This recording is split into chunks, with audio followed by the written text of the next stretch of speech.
Hello ladies and gentlemen, Nick here, and welcome to my review of Doctor Who Frontier in Space, the third Doctor Who story from Season 10, and I think this is probably my least favourite. I have very mixed opinions on this story. The first half I can just about stand. I've got this gritting, sort of teeth-gritting, fist-gripping thoughts. Part 4, a little bit of that at the start, and then it moves into some okay moments on the ship with the Master. It's some good stuff, some nice conversations. I'm actually liking Joe a bit more in this story than probably ever before, especially in those conversation bits. And then parts 5 and 6, and a little bit of part 4 at the end, they provide us a really great story and really enjoyable one. It's just that you've got to go through 3 episodes of pretty much teeth gritting, and a little bit of part 4, and then some sort of time waste. I suppose in the general scheme it's time wasting, but they're okay and easy to stomach, so I'm not going to hold them too much. It's basically the time monster in that sense. You start off with having this story that runs for about 3 episodes, a little bit of the 4th, then you got something else going on during the 4th one.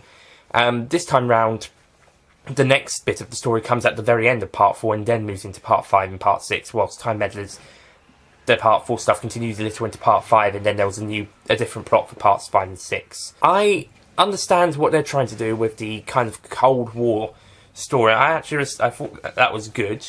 I thought that they're trying to do this. However, all the characters are super single-minded. They are so stupid. It's like they want... I mean, let's take the humans. It's like they want to believe the Doctor and Joe are spies and or saboteurs or alien agents for the Draconians. It's like they want them to be like, we'll give you the chance to tell you the truth, but we are telling the truth. Well, then we're just going to have to punish you more or torture you more, etc. But we're telling you the truth.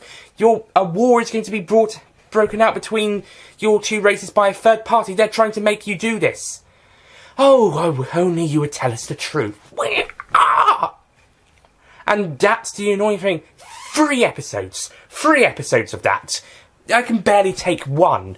Okay, the first one, it's not too bad because they're strangers. They can be seen as stowaways. But being stowaways and being saboteurs are 2 completely different things, people. That bit is explained by the fact that the people who on the ship are trying to put them into their version of events. But part 2, we then get people just not believing them, so we're just not believing them, and the Doctor is carefully attacked by the Draconians, who are so certain that the humans have recruited them to make up this whole story about the Draconians, just pretend to be Draconian spies. And what's more so, the Draconians are certain the humans are pretending that this is all happening and are attacking their ships, whilst the humans are certain that the Draconians are pretending and attacking their ship. And no one's seeing, and no one's thinking, maybe we're being made to think like this. Maybe we're both attacking each other. Maybe someone else is making us think doing this. But no, it's just this and that. Just there's no stopping to it until we get away from it all. It's just no one's thinking otherwise in these first 3 episodes, apart from the Doctor and Joe. It's worse in part 3, because part 3 is when they're supposed to be thinking about perhaps something else is going on here. But no, instead the President sends the Doctor off to the lunar penal colony. And time wasting. Yeah, we get some world building whilst we're there, but it just wastes a bit of time. Thankfully, the story picks up again when the Master pops up and pretends to be a representative of a former colony claiming independence. I say independence, and he's pretending to be this policeman, intergalactic policeman to capture Joe and the Doctor, who he's pretending to be there, So he says they're criminals. And then in part 4, once the Master's got the Doctor out of the penal colony, they're just on the ship for a bit. And whilst there are some fun, interesting conversations, and the Doctor is trying to do something, it is a bit of a time waste. And again, like in Time Monster Part 4, whilst it's fun, it isn't it's not the most necessary thing in the story. But thankfully, the Draconians come along and capture them at the end, and in Part 5, the Doctor is finally able to convince them that there is a third party involved when the Ogrons come to attack to rescue the Master, and one of them is accidentally left behind, and the Doctor is able to show the Draconians. In fact, he's almost on the verge of convincing them in the first place. Anyway, thanks to past experiences. So, finally, someone is listening. Goodness, it takes them, 5 fucking episodes till we finally get someone believing them. 5, and one of them was just hanging out on the spaceship, not really doing much. They sort of able to convince. They're able to convince the Earth people by the end of Part 5, and there is this sort of revelation about what happened about 20 years beforehand with a previous war, and there was some sort of mistake which makes the really single-minded General Williams actually a bit of a nice guy afterwards. He was a big prick beforehand, and the President even start believing the Doctor after a bit. It's just that they don't have much proof without the Ogron, because he escapes. And then eventually they go to the Ogron's planet and they find out what's been really going on, and we have a fantastic twist. It's just a shame it only comes within the last 8 minutes of the episode, but we got a fantastic twist, and it's revealed whilst the Master's setting up a trap for the Doctor. It's revealed that he is working for the Daleks. That was worth waiting for. The Daleks popping up. That was worth sitting through nearly 6 episodes of this back and forth. Half shit and half actually really good stuff. It was worth it. Unfortunately, the voices by Michael Wisher are sucking. I mean, they're not as bad as Day of the Daleks' voices, the original Day of the Daleks ones, not the fantastic new version by Nicholas Briggs, but the old ones. Those ones were so terrible. These versions, they're still bad. The next story, Planet of the Daleks, will see an improved version of the voices, and I think he also does an improved version for Death to the Daleks, but we're not going to have a good Dalek voice until Roy Skelton returns to the show in Genesis of the Daleks and Michael Wisher becomes Davros. A much, much better performance. And Michael Wisher also previously appeared in Carnival of Monsters, as mentioned. Also, the Doctor's Sonic Screwdriver, which made an appearance in that story, gets taken away in this story when he gets to the prison, so I expect that's when he gets himself a new Sonic Screwdriver, which will become Tom Baker's one in the future, but we'll see when that pops along. But Frontier in Space's ending is a little bit rushed. I mean, I did read that the Time Monsters and the Three Doctors, well, not the Time Monsters, no, that was, I did read in a review that the Three Doctors one was a little bit rushed, and yeah, I'll agree that a little bit rushed there. I think the Frontier in Space, because it's connecting into Planet of the Daleks, it wraps up its story quickly.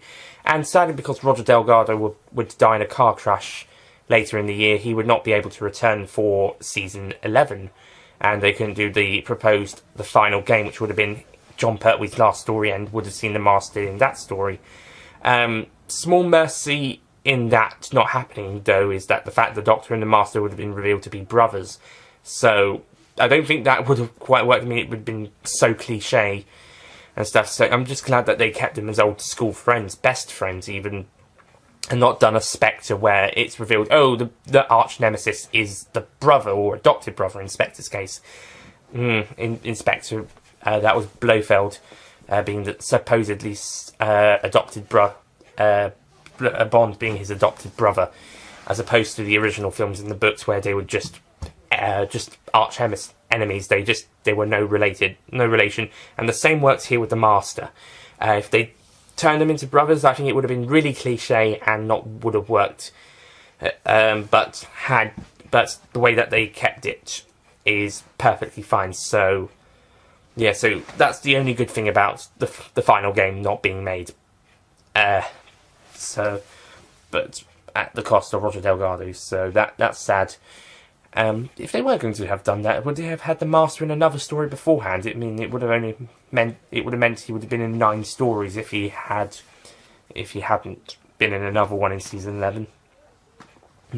Anyway, so that's something else. But yeah, because that would not happen, Delgado's Master, his exit from the show on screen anyway, it's a bit rushed and doesn't feel quite worked out. I mean, even previous escapes in previous stories worked a little bit better, so if the Master wasn't going to pop up again, it would still work well. But this time it was a bit rushed and a bit... I think they rushed into the ending a bit too quickly, and we're going to be setting up for Planet of the Daleks, a story where the Master does not appear, because he's run off with the Ogrons now. So yeah, and this story was supposed to be the first of two linked 6-parters linked together to become a 12-part epic to rival Dalek's Master Plan. But whilst Dalek's Master Plan only really had one bad episode, The Feast of Stephen, if we discount Mission to the Unknown, it only had one bad episode and the rest ranged from good to outstanding. This story, the first 2 episodes and most of the 3rd episode, aren't really that good. They're not very engaging, they're not very fun. I can see what they were going for with their plot, with their ideas, but it just isn't engaging. I think if part 3 they had started saying, actually, maybe things aren't really what they seem. Maybe this guy actually does speak the truth. Then maybe things could have been better. But oh no, we have to go to the Lunar Penal Colony.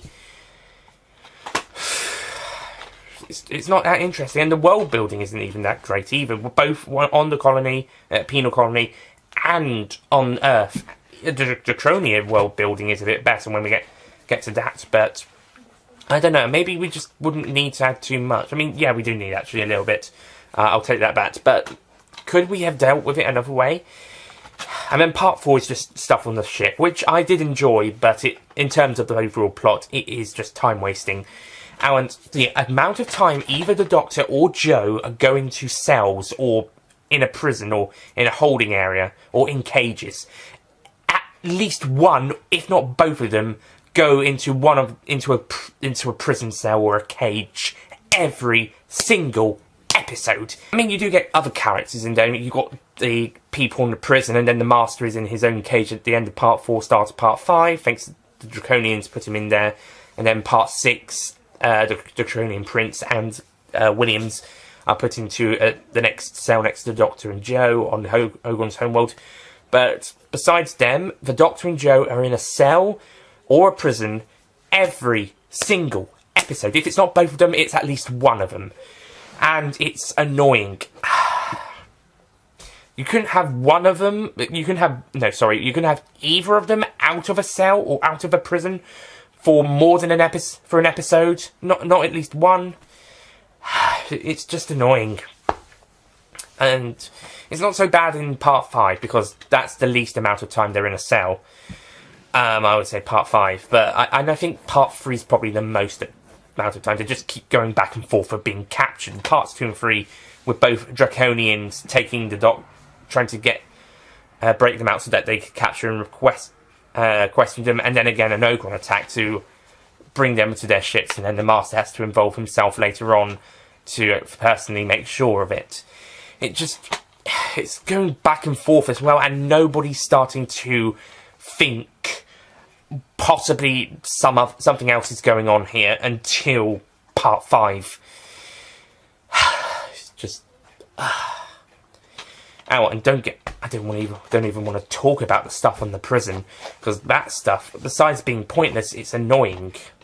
And whilst see that, oh yeah, political prisoners, they could just put you away and nobody would know anything. I'm sure communist and dictatorship countries did that. Capitalist, well, they probably did in secret as well, but I don't think that was as common unless they were traitors or sympathisers. But in Western countries, free speech is a thing. So yeah, I'm just thinking maybe the Russians, communist dictatorship side of the spectrum would have done this. But the Western side probably wasn't as bad, at least. I don't think so. At least they're less likely to do it anyway. Certainly wouldn't do it now, I don't think, or unless they were super dangerous. But we're more worried about terrorists than political opponents. So, yeah, and there's this whole thing about one of the prisoners who's actually an actual proper criminal being sort of a half inmate, half guard in a way. Then he tries to trick this other prisoner who brings along the doctor. He tries to get them killed, possibly on the orders of the governor. That's what the Master thinks. It just doesn't quite work, and there is just so much single-mindedness. I just can't really take these first 4 episodes that well, especially the first 3.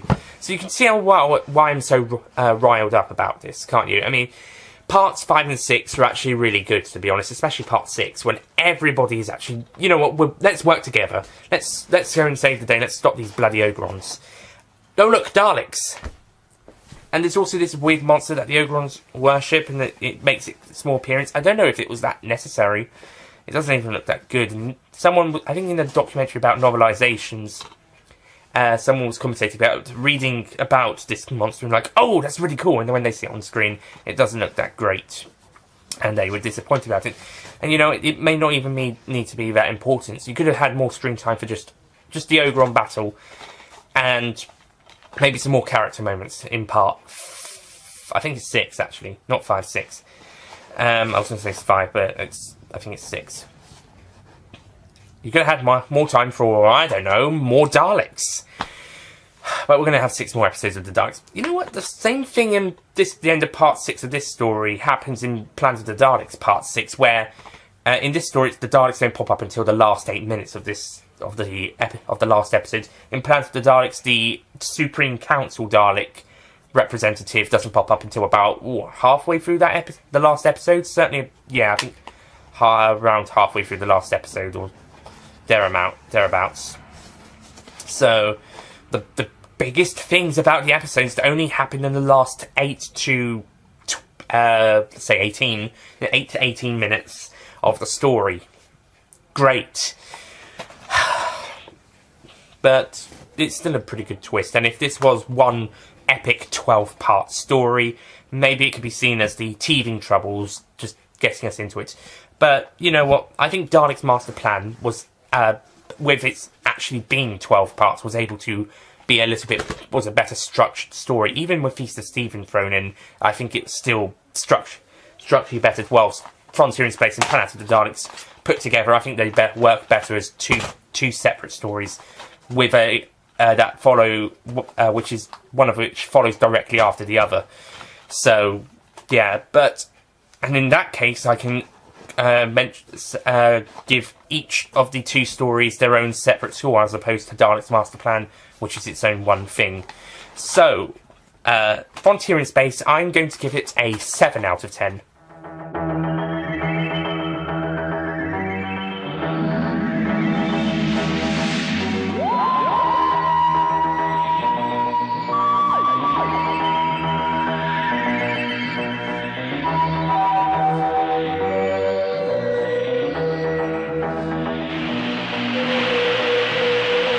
Poor, well, I wouldn't say poor, but a pretty bad first 3 episodes, minus the stuff with the Master. Some pretty bad stuff at the start of part 4, again, apart from the Master and the Doctor. And then you get to the main bit of part 4, which is fun, enjoyable, but not really necessary. And then you get to the end of that story and the last 2 episodes, which are really good. So it's a very mixed bag for me. Very mixed bag. But I can say it is definitely the weaker half of this 12-part epic, or joint 2 6-parters. I can safely say it's the weaker of the 2. And you know what? I've only seen this story twice. I only watched it once, wasn't a fan, rewatched for this review, still not a fan. Maybe liked it a bit more on the rewatch, but I still can't really stand parts 1 to 3 and part of 4. So yeah, but the next story I have watched a few other. I've watched it first time, watched it, really liked it, rewatched it a few more times. I'm going to rewatch it again for the review. So I already know that I like the story. Maybe even if it doesn't retain. I mean, it previously was pretty high on my thoughts, but whether it will stay pretty high or if it's just going to stay better than the previous story. The story that we've just done is to be seen. But next time, Planet of the Daleks. Whatever happens with this story, it's certainly going. Whatever I think on the rewatch, it's certainly going to be better than Frontier in Space, without a freaking doubt. So, yeah, and also this is Dalek. I was talking about the Supreme Council Dalek representative. Yeah, so that's it. Also, before we wrap up, before we do, I have to mention the DVD on the back says 2450, that the year that it's taking place, but in actuality it's actually the year 2540. It's in the 26th century. So whoever put that on the DVD, they've got the 4 and 5 on the wrong way round. They've got those back to front. It should be 2540, not 2450. Whoops, 90 years out, mate. But I think Sue Cowley, the sleeve text, if sleeve text is the back, as well as, I thought it'd be the spine. Yeah, but still, hiccup there. But anyway, that's it from Frontier in Space. Next time, Planet of the Daleks, and I'll see you guys next time. Goodbye.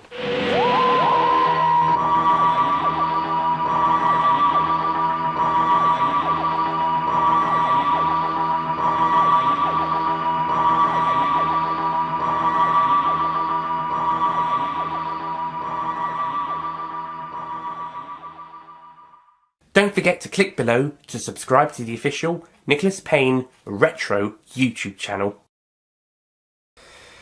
And then part 4, after he gets the Doctor from the penal colony, and then in part 4 when the Doctor gets... Oh, fantastic. We're going to have interrupt. Just ignore the sound.